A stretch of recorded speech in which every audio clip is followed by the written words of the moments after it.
Bem-vindo, bem-vinda à sua rádio, a nossa rádio. Hoje aqui no Fala Psi, nós vamos falar sobre psicologia do trânsito. Para que serve a psicologia aplicada ao trânsito? Por que o trânsito precisa de psicólogos? Isso serve, isso não serve? Então, para um pouquinho o que você está fazendo e vamos conversar sobre psicologia do trânsito com minha amiga Fernanda Cubas. Seja bem-vinda.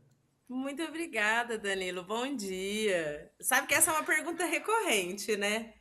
Pois é, porque as pessoas ficam perdidas nisso, né? Me conta aí. Será que é só aplicar teste, fazer aqueles pauzinhos, desenhar uma árvore? Sim, é uma pergunta clássica, né? Mas o que o psicólogo do trânsito faz? Porque quando eu digo que eu trabalho na área do trânsito, é o primeiro pensamento mas você não trabalha, né, no Detran, que é uma fala muito comum. E aí a gente tentar mostrar o quanto a psicologia do trânsito ela é importante, o quanto a psicologia do trânsito ela é necessária, né, Danilo, para que a gente tenha uma sociedade muito melhor, muito mais humana, porque o trânsito ele é social e a gente só pensa nele como um lugar de ir e vir, sendo que é um espaço aonde a gente convive, né? Quando a gente vai pensar em mobilidade humana, em mobilidade não é só urbana, mas em todas as áreas da sociedade onde a gente transita, a psicologia do trânsito está lá. A gente pensa assim, ó, num primeiro momento, que é coisa básica, né? Dos processos psicológicos básicos, por exemplo, o quanto a gente precisa da memória, o quanto a gente precisa da atenção, quanto tempo de reação é importante, e por isso o uso de álcool e drogas no trânsito, de celular, de distrações, pode ser tão prejudicial, né? E quando a gente está falando de psicologia no trânsito, a gente está falando inclusive de mobilidade, né, Fernanda? Eu gosto desse jeito que você enxerga, porque a gente amplia um pouco. A gente pensa em psicologia do trânsito, a gente não está falando ali só, por exemplo, de entrar ou não dentro de um carro, poder dirigir ou não poder dirigir, mas a gente está pensando na mobilidade de uma cidade como um Sim. todo, né? Que tem pedestres, que tem pessoas que não dão conta. O trânsito, ele não é só para o carro. O trânsito, ele é para todos, né? Ele é feito principalmente para pessoas. E aí a gente tem aí a outra galera, que é o trânsito, os automóveis, né? As ruas fazem parte do trânsito. Então a gente tem que entender que o trânsito ele não é formado só por automóveis e não é só para automóveis. O trânsito ele é formado por pessoas, por automóveis, né, pelas ruas, e tudo isso faz com que a gente tenha ou não um trânsito bacana. E a gente tem que falar de mobilidade urbana, né? A gente tem que falar porque assim, quando a gente fala em trânsito, quando a gente fala em mobilidade, quando a gente fala em ônibus, a gente está falando em trem, qualquer tipo de transporte, está falando de bicicleta, a questão a questão do lidar com o outro, isso hoje em dia tá muito complicado, né? Que a gente acaba usando ali o trânsito ou o transitar na cidade, seja dentro do avião, seja, né? Para a gente colocar a nossa agressividade para fora, né, Fernanda? Sim, e porque quando a gente pensa nesses três atores do trânsito, então pessoas, vias e veículos, a gente tem que lembrar que dentro do quesito pessoas, a gente vai ter toda uma gama de emoções, de personalidade, de saúde, de questões que quando a gente vai sair de casa, eu não deixo os meus problemas em casa e vou pegar o ônibus e pego meu carro, minha moto, o metrô e vou trabalhar, né? Eu carrego tudo isso junto. E, sei lá, o que a gente tem visto muito na questão do trânsito, né? A gente está levando essas questões emocionais e aí uma pessoa atravessa na minha frente, me corta, bate, fura o sinal. Tudo isso pode gerar tantas outras coisas. Uma outra coisa que tem acontecido muito tem sido investigado feminicídio em acidentes de trânsito, que não é simplesmente um acidente de trânsito, e sim um feminicídio. A gente usa o trânsito e a gente só pensa que o trânsito é o ir e vir, mas a gente esquece que neste ir e vir eu tô levando tudo comigo. Então, se eu tô de mau humor, eu acordo cedo e eu tenho que trabalhar e eu fui dormir tarde ontem, e aí tem um galo que me irrita às 5 horas da manhã, e eu tenho que trabalhar, e aí eu chego ali na frente, uma pessoa, ela atravessa sem querer, ela não me viu. Tem muita gente que desce do carro ou para o ônibus e vai brigar com a pessoa, né? Atropela o outro, xinga o outro porque esbarrou nele na hora de atravessar a rua. A gente tem que tomar muito cuidado, porque cada vez mais parece que a gente perdeu o filtro, né? A gente tem Perdeu perdido essa. demais. E a gente não tem mais onde colocar a nossa agressividade, né? Então, a gente não faz esporte, a gente passa o dia inteiro na frente do computador. E aí, quando você pega um carro, você vai para uma via, ou você pega a sua bicicleta, enfim, você quer usar quase aquilo como um instrumento de raiva, né? Conta pra gente uma coisa, qual é o papel do psicólogo, Fernanda, hoje? Como é que você vê o papel do psicólogo nessa questão do trânsito e na questão da mobilidade urbana? Eu penso que o papel do psicólogo, ele é fundamental para que a gente tenha um trânsito mais humano, para que a gente tenha um trânsito mais respeitoso, porque a gente vai trabalhar essas pessoas, e aí é o que todo mundo acha, né, que o psicólogo do trânsito, ele só faz a avaliação psicológica para o trânsito, e não é. Eu tive a oportunidade de, no mestrado, conhecer o Renier Rosenstraten, que era o pai da psicologia no trânsito do Brasil, né? Ele é assim, o livro clássico do trânsito é dele, né? E ele era um senhorzinho de 82 anos que tinha uma capacidade de dirigir, por exemplo, e ele tinha o carro dele, mas ele não dirigia. Porque ele dizia, por exemplo, eu sei das minhas capacidades físicas hoje. E quando você fala para um homem de 75, 80 anos, que ainda que ele esteja consciente, o corpo dele não responde tempo de reação, né? Gera uma insuficiência tão grande nesse homem, e aí ele briga com a família, ele vai andar de carroça pela cidade, vai andar a cavalo, porque você está tirando. É muito interessante, é como se você tirasse um pedaço da pessoa, como se conduzir um veículo fosse algo necessário para provar muitas coisas. E a psicologia do trânsito, ela vem para estudar isso tudo e estar para além da avaliação psicológica, que a gente sabe que ainda tem muitas limitações, mas que ela é necessária sim para a condução de um veículo, para uma moto, mas para além da avaliação psicológica, a gente faz muita coisa, a gente vai trabalhar na questão da prevenção, porque psicologia é prevenção. Perfeito, perfeito isso que você traz. Adoro essa pegada sua quando você traz essa visão ampliada da nossa atuação, porque a gente não está falando só de aplicar testes, os testes são importantes, isso é maravilhoso, a gente não está questionando isso, mas a gente está aqui ampliando, dando um passo para trás, enxergando um todo maior que a psicologia pode fazer nessa questão da psicologia no trânsito e para o trânsito. E aí, quando você fala em prevenção, o que você vê hoje que o psicólogo faz como prevenção, que a gente pode ajudar nessas áreas? Hoje, infelizmente, a gente faz muito pouco, porque a gente não vê como uma área ainda necessária, eu tenho essa impressão. Em alguns lugares, a gente vai ter uma psicologia do trânsito muito forte, muito atuante, pesquisando, né?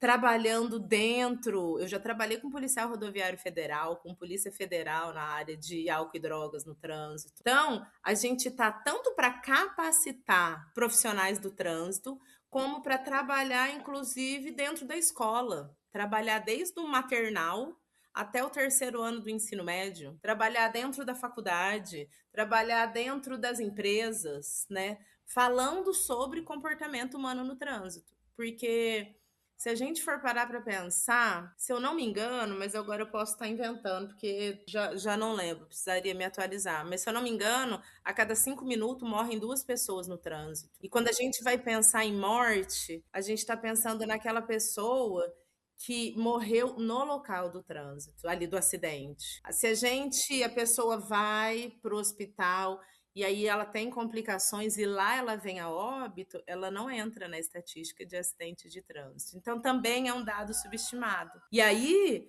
quando a Porque gente vai olhar... acontece ali no trânsito, mas como o óbito é dentro do hospital, aí não entra nessa conta que você falou. Então, só para resgatar aqui, Fernanda, desculpa te interromper, mas chamar a sua atenção para você que está aí em casa, psicólogo e psicóloga, olha o tamanho da área de atuação que a gente tem. Não vamos pensar no fato de que, nossa, mas não tem muito. Vamos lutar por esse espaço. É um espaço que a gente pode alcançar, que a gente pode ir em busca. Daqui a pouco a gente está reclamando igual reclama de coach, né? Ah, porque o coach está na empresa dando palestra, mas ele só está lá porque a gente não entendeu que aquele espaço era nosso. E agora o que você traz aqui é que a gente está deixando de lado um espaço de atuação muito de lado, sendo que a gente podia estar lá, podia estar efetivamente fazendo alguma coisa. E você trouxe escola, empresa, acho que políticas públicas também a gente pode podemos nos inserir nas políticas públicas, né? O Renier fez parte da construção do Código de Trânsito Brasileiro. Olha só. Ter um psicólogo que vai trabalhar para a sociedade e não só fazer avaliação psicológica. Porque também tem muita gente que dirige sem habilitação. E a gente trafega, a gente anda o tempo todo. E uma coisa que me chama a atenção, Fernanda, é assim, fora do país, as placas não são de proibição, são de permissão. No Brasil, as nossas placas, elas são ao contrário. Elas são de proibição. Não pode estacionar, não pode ultrapassar, não isso, não. E nós da psicologia, nós já sabemos que o não a gente não escuta. Então, assim, né? Então, muitas vezes, a gente tem um quadro aqui, falar para o seu filho ouvir, eu vou dizer para os pais, pai, não precisa usar o não, porque o não a criança às vezes não ouve. Então, assim, como a gente tem uma coisa na psicologia de um lado tão firmada, né, que é essa questão do não, essa questão de falar de uma forma diferente, e como no trânsito, a comunicação no trânsito, por vezes, ela diz totalmente contra o que a gente acredita, inclusive na psicologia, né? E aí você traz uma fala extremamente importante, porque olha só, se eu ensino meu filho desde pequeno como se comportar no trânsito enquanto pedestre, enquanto motorista, enquanto passageiro, além de eu estar ensinando respeito, cidadania, autocuidado, eu estou ensinando ele a viver nessa sociedade que a gente chama de trânsito. E aí, enquanto adulto, ele vai mudar. Mas tem uma coisa super interessante, né? Porque a gente se comporta. Tem um videozinho do Pateta e tá no YouTube disponível. Você joga lá, Muito bom, Pateta no trânsito. muito bom. Cara, aquilo é tão real, mas é tão real porque a gente se comporta exatamente dessa forma, né? Quando eu tô dentro de um carro, quando eu tô dirigindo a minha moto, eu me sinto protegida. E aí eu acho que eu posso fazer o que eu quero, né? Que é essa capa de proteção. Mas quando eu sou pedestre, eu sou uma pessoa gentil, que respeita o outro, porque eu preciso desse movimento. Por que eu não sou, ou tento, né, me comportar da mesma forma? Sei lá, tem um. O que muda no comportamento humano, né, quando ele entra no carro? Que alteração é essa, né? E essa forma de proteção. Mas também, Danilo, eu vejo muito do quanto a gente repete comportamentos, né? A minha cidade ela é pequena, ela tem é grande, né? Se for parar para pensar, não como Goiânia, mas tem 110 mil habitantes, né? E é pertinho a escola do João. Só que muitas vezes a gente acaba saindo atrasado e aí deve ter, sei lá, uns 5 semáforos até chegar lá. E às vezes eu falo, não, aí abriu um semáforo novo, eles estavam colocando mais um semáforo, e eu fiz assim, nossa, outro semáforo, pensando que às vezes eu tô atrasada. E eu comecei a perceber o quanto o João repete as coisas que eu falo. E aí, quando ligou o semáforo, eu comecei a mudar a minha forma de falar, né? Não, aí ele falou: Nossa, mamãe, agora esse semáforo vai acabar com a gente. E eu falei: Não, filho, né?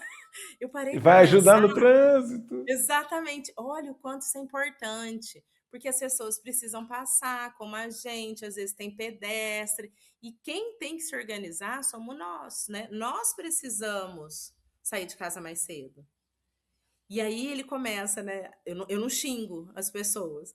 E aí eu brinco quando alguém fura, quando alguém atravessa, eu falo, ô abençoado. E ele fala igualzinho agora.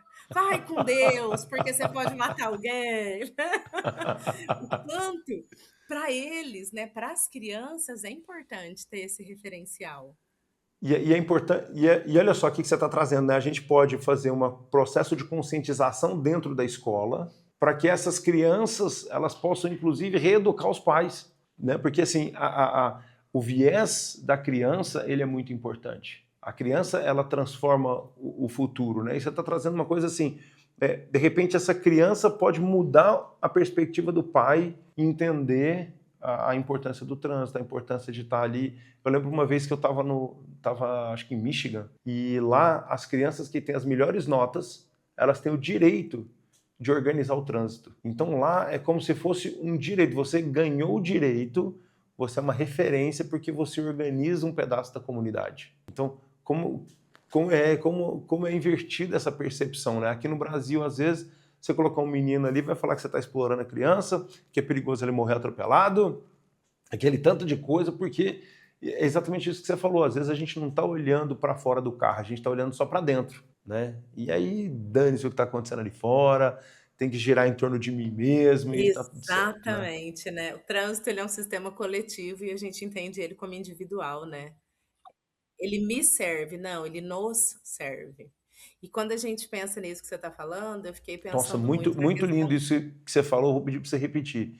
Às vezes a gente pensa o trânsito como que ele me individual. serve, mas na real Aham. ele tem que nos servir, né? É a gente parar para o outro passar. Quem para para o outro passar? E não é em qualquer lugar, mas para isso eu preciso de conhecer. Porque na autoescola, né, nas centros de formação de condutor, infelizmente, a gente não se prepara. E não é nem responsabilidade deles. A responsabilidade é minha. Então, eu, enquanto mãe, é que tenho obrigação de orientar meu filho. Como é que ele atravessa a rua? Ah, tem isso lá no Código de Trânsito, falando que a gente tem que ir na faixa de pedestre e que você tem que estender, você tem que sinalizar, né? Então você vai lá e estende a mãozinha, e eu faço isso com o João sempre quando a gente está saindo da escola. Para, estende a mãozinha e espera o carro parar, ou a moto, que seja. Mas eu vou esperar essa criança fazer 18 anos para que ele aprenda que ele precisa sinalizar para atravessar a rua. E a maioria de nós não sabe isso, são coisas simples que sim, nós, psicólogos do trânsito, podemos começar a trabalhar isso dentro das escolas, dentro das comunidades, dos centros para criança e adolescente, que a gente tem vários, né?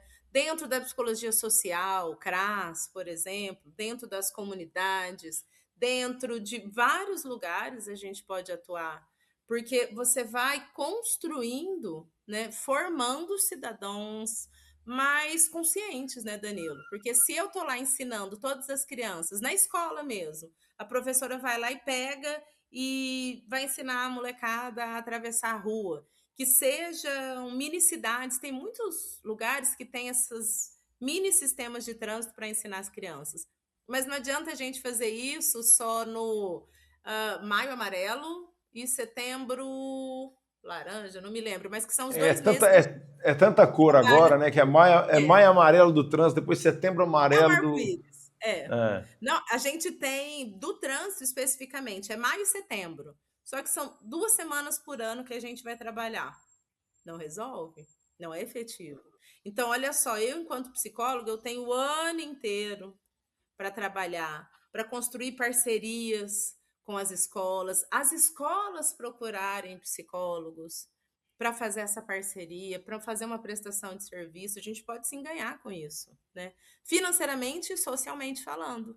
Porque se a gente tem um trânsito mais humano, a gente vai salvar vidas. E cada vez mais a gente vai diminuir a ansiedade das pessoas que estão dirigindo, porque hoje a gente percebe também, né, Fernanda, o número de pessoas ansiosas por dirigir ou por não dirigir. Porque na minha época, eu nasci em 1980, a gente almejava por isso, né? Quando eu chegar aos 18 anos, eu quero dirigir. Hoje a gente percebe que adolescentes de 18, 19 anos estão optando, inclusive, por não ter carro. Então, a gente está tendo uma guinada também nessa questão da percepção em relação ao trânsito, em relação à mobilidade, que a psicologia precisa estudar, precisa entender o que está acontecendo, né? Sim. E o quanto a gente precisa estar atento a isso, né? Porque é, é uma sociedade que vem muito diferente. Esse ano, a gente estava até conversando sobre. É o primeiro ano onde os jovens que entram nas universidades, eles são. Né, que nasceram já no mundo digital, que é a galera de 2007 para cá. E eles são Hum. digitais. Né? E como é que a gente vai trabalhar com essas pessoas? Porque eles podem não ter habilitação, mas eles vão viver com transporte público, com aplicativo, com enquanto pedestre, e como é que a gente convive? Porque isso também está sendo muito complicado. Quando você fala sobre eu estou jogando a minha agressividade, as minhas angústias dentro do sistema de trânsito, eu estou dizendo, cara, a gente não está sabendo lidar com a gente mesmo, Isso. né? E essa juventude vai reinventar essa questão da mobilidade e precisa entender também como é que essa mobilidade vai acontecer. Por exemplo, eu atendo uma pessoa, lá onde ela mora, os carros são automáticos, né? Então ela não precisa dirigir, o carro faz tudo. Ela entra no carro, senta do lado do passageiro e não tem ninguém, aspas, dirigindo. Então ela fala assim, Danilo, não tem ninguém dirigindo, mas tem alguém dirigindo. Então, assim, tá dirigindo ou não tá dirigindo? Porque a inteligência artificial tá dirigindo. Depois Sim. ela completa, falou, Danilo, eu me sinto um cachorro dentro do carro. Coloco a cabeça para fora e sinto o vento no rosto, porque não tem ninguém para interagir. Então, assim, o trânsito, de novo, vai ter que ser simbolizado de uma outra forma, porque, ao menos aqui no Brasil, a gente entra no carro, pelo menos eu, entro no carro, começo a conversar com os meus filhos, vira um momento de diálogo, e a gente está falando de uma nova geração que não vai ter nenhum motorista ali, né? A gente lembra quando, no nosso estado, teve a retirada do cobrador do ônibus. Todo mundo gostava de parar para conversar com o cobrador do ônibus, trocava uma Sim, ideia ali, pedia agora para só tem ele motorista. avisar onde que você tinha que parar, né? Ele te E falava, às pô, vezes você não desce no próximo sabia. ponto, exato. Então, assim, essas questões relacionais, elas estão mudando muito no trânsito, né? É tão interessante porque a gente está vendo essas pessoas que estão dessa forma, mas também a gente vai ter que estar atento que cada vez mais está cada um no seu mundinho, né? E a gente Uhum. sai de novo do coletivo e vem para o individual, porque antes a gente interagia, quando você fala dos processos relacionais. É, eu conversava com esse cobrador. Agora eu não converso com mais ninguém. Ou eu tô sozinha no carro, ou eu nem tô no carro, eu tô aqui o tempo todo no celular. E como é que a gente tá olhando para esses processos relacionais dentro do sistema de trânsito? Porque o sistema de trânsito ele continua. Porque ainda que a gente trabalhe muito com home office, eu preciso muitas vezes ir a algum lugar, né? Uhum. Talvez cada vez mais a gente fique menos, mas ainda assim, a gente vai para o sistema de trânsito, a gente tá ali enquanto pedestre, enquanto passageiro, a gente está ali. E a gente precisa aprender a lidar com tudo isso. Fora que é uma sociedade que está cada vez mais medicalizada, e eu não estou entrando no mérito da medicalização, mas sim dos efeitos que a medicação traz, da questão do uso de álcool e drogas, né? Da questão do uso do celular, que traz a desatenção. Ah. Então, eu queria trazer esses 3 pontos com você.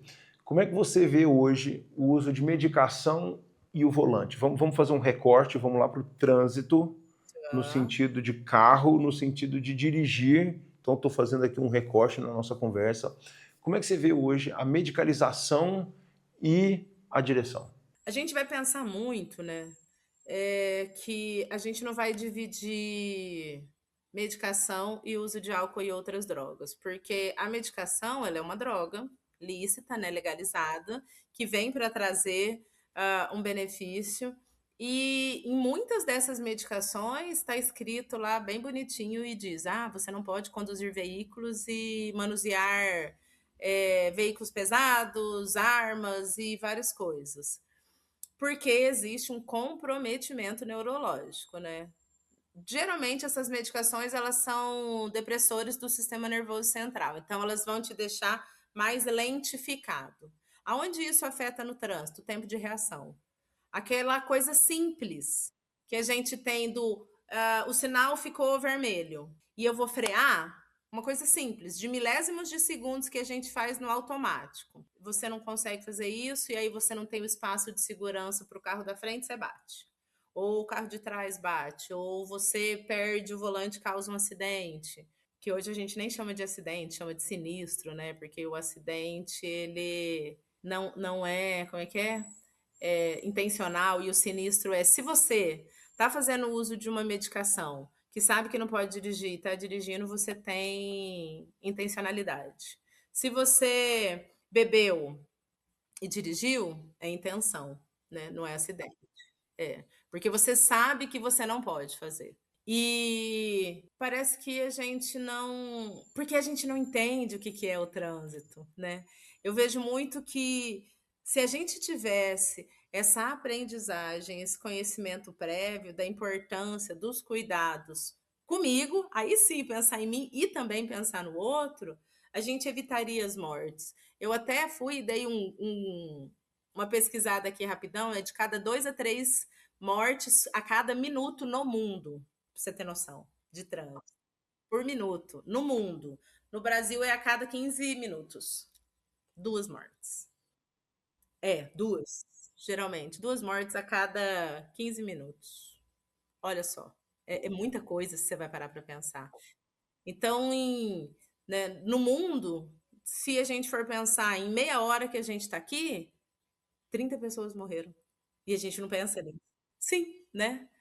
E porque também são dados que parece que não é interessante que a gente divulgue, que a gente fale, porque isso tudo também gera outras coisas, né?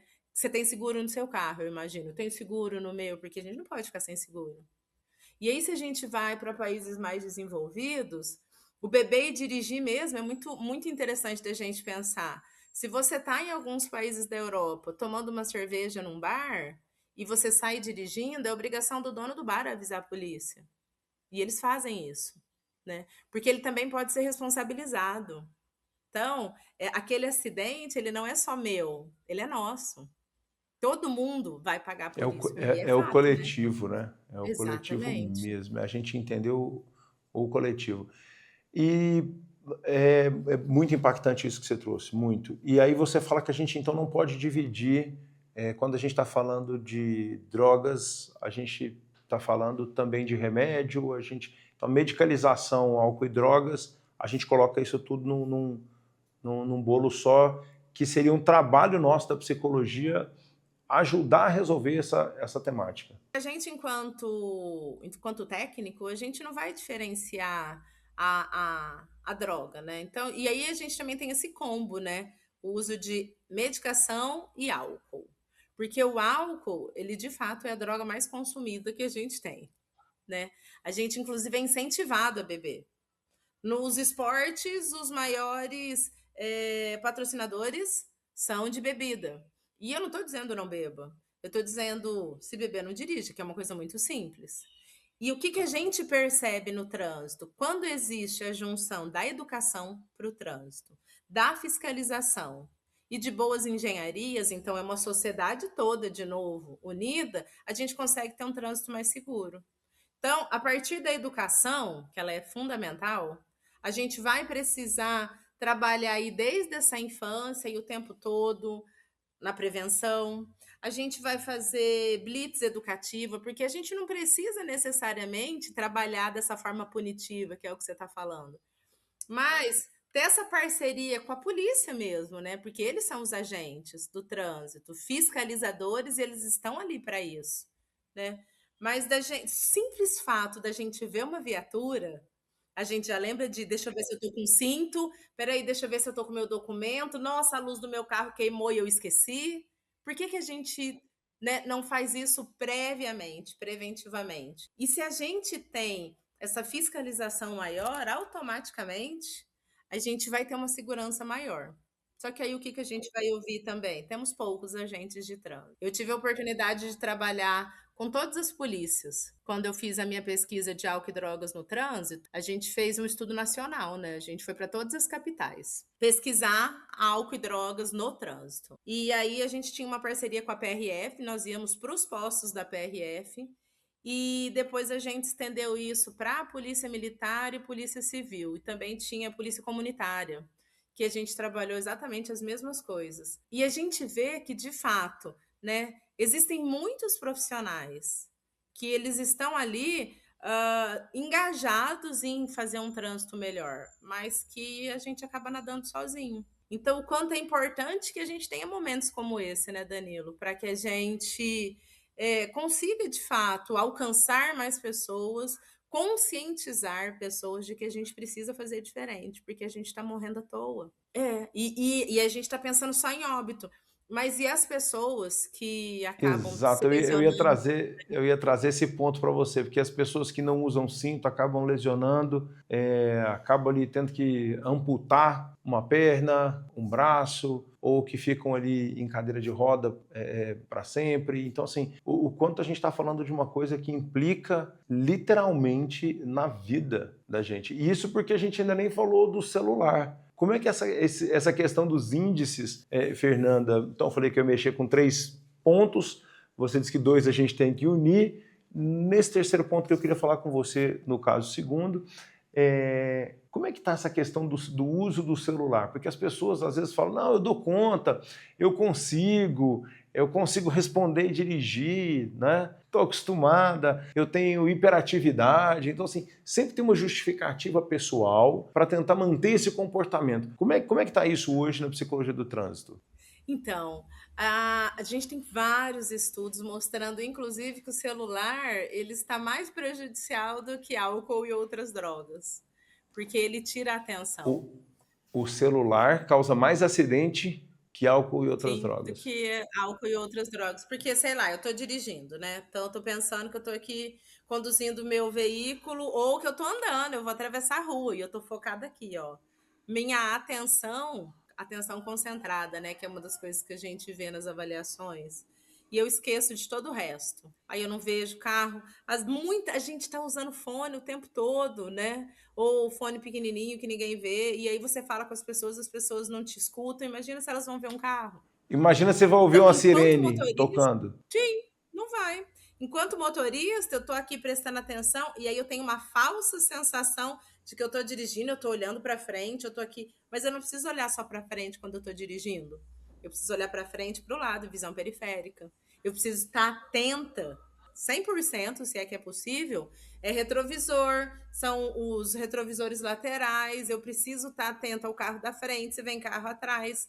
E esse milésimo de segundo, que nunca é um milésimo de segundo, que eu vou ler uma mensagem, que eu vou mudar a música, que eu vou escutar um áudio, eu parei de prestar atenção aqui e a maioria das pessoas não sabe que a gente precisa de uma distância segura do carro da frente. A maioria tá socada ali no outro, né? Até porque hoje em dia, se você for manter 1 metro de distância do carro da frente e o de trás, aí o engarrafamento, pelo menos aqui em Goiânia, E fica. aí eu tô pensando numa cidade grande como Goiânia, né? Não, imagina isso em São Paulo, não tem jeito. Se colocar 1 metro de distância e acabou o trânsito, aí tá todo mundo engarrafado em São Paulo. Mas se você disser em São Paulo que esse limite de distanciamento do carro da frente vai fazer com que você não seja assaltado, a galera vai fazer. Porque você repara, pode a galera. E a mudança de pensamento, né? A mudança de pensamento que a gente precisa usar dentro da psicologia, como falar, né? E a gente muitas vezes não entende, não é dizer que precisamos pensar no trânsito. Não, a gente está falando de vida. E vida é a nossa, é a vida dos nossos filhos, quando a gente está falando de levá-los para a escola. Como a gente se comporta, como a gente mostra para eles que é o correto de ser feito, porque se eu entrar no carro e não colocar o cinto, aí meu filho vai falar: mãe, eu aprendi na escola hoje que tem que usar o cinto de segurança. Eu vou falar: menino, para, que bobeira, frescura. Ou, não pode beber e dirigir. Eu bebo muito melhor. Quando eu bebo, eu dirijo melhor. Já ouvi isso, já ouvi isso.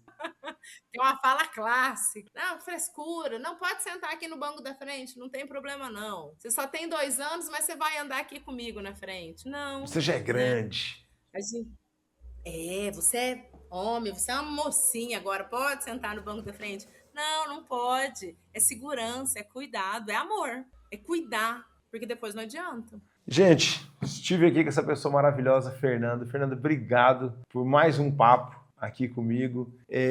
Eu gostei muito disso que você falou. O trânsito, ele é social, ele é para o social. Deixa uma dica para a molecada que está querendo trabalhar, para essa galera da psicologia que quer mexer com psicologia do trânsito. Que dica que você daria hoje?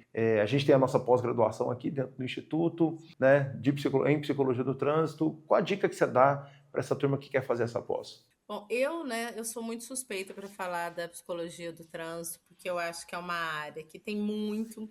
A gente tem autores hoje importantes brasileiros, né? Agora, esse ano sai um livro, mais um livro da psicologia do trânsito que o Fábio está organizando. O Fábio é um cara que pesquisa a vida inteira a psicologia do trânsito. E eu faço parte desse livro Ah, também. E a parabéns. gente tem.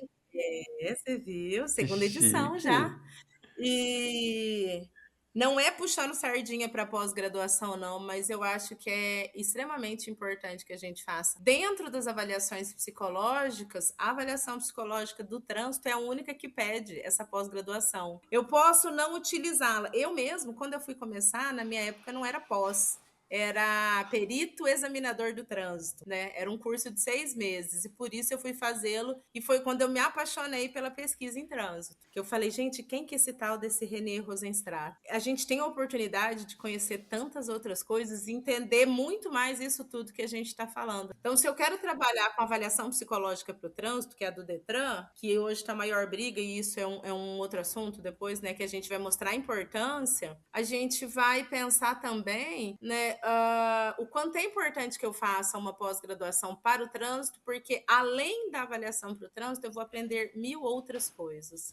E é realmente importante. E agradecer mais uma vez. Muito Eu que obrigada. agradeço seu tempo, sua simpatia, sempre aqui com a gente, para a gente poder encher seu saco aí logo cedo e deixar de novo, eu sempre falo isso para você, como você deixa isso leve, né? Um assunto tão pesado, que a gente está falando de trânsito, a gente está falando de mobilidade, a gente está falando de mortes, a gente está falando de vida, né? E aí quando você traz, você consegue trazer por esse lado social e da vida, e não pelo lado pesado da morte, do acidente. Então, assim, continue com esse sorrisão no rosto, com essa alegria em salvar vidas e cuidar de muitas pessoas. E para você que está em casa, eu sei que você vai encaminhar esse vídeo, vai curtir, vai deixar seu comentário, vai mandar para um monte de amigo, mas principalmente, escuta o que a Fernanda disse hoje. Quando a gente está falando de trânsito, a gente está falando de vida. Quando a gente fala de trânsito, a gente está falando de um espaço social onde a gente interage, onde a gente pode cuidar de outras pessoas. E nós, da psicologia, temos uma responsabilidade gigantesca em mostrar o bem potencial máximo que a psicologia faz na vida das pessoas.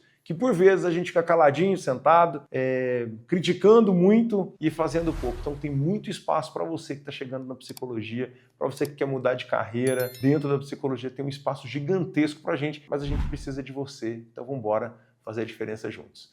Fernanda, brigadão. Fica com Deus e até a próxima. Gostou do vídeo? Aqui no Instituto Suassuna nós ajudamos você a alcançar seus objetivos com uma educação ativa e atuante. Oferecemos pós-graduações em psicologia, tanto online quanto presenciais. Saiba mais visitando o nosso site www.institutosuassuna.com e diga sim para o seu futuro.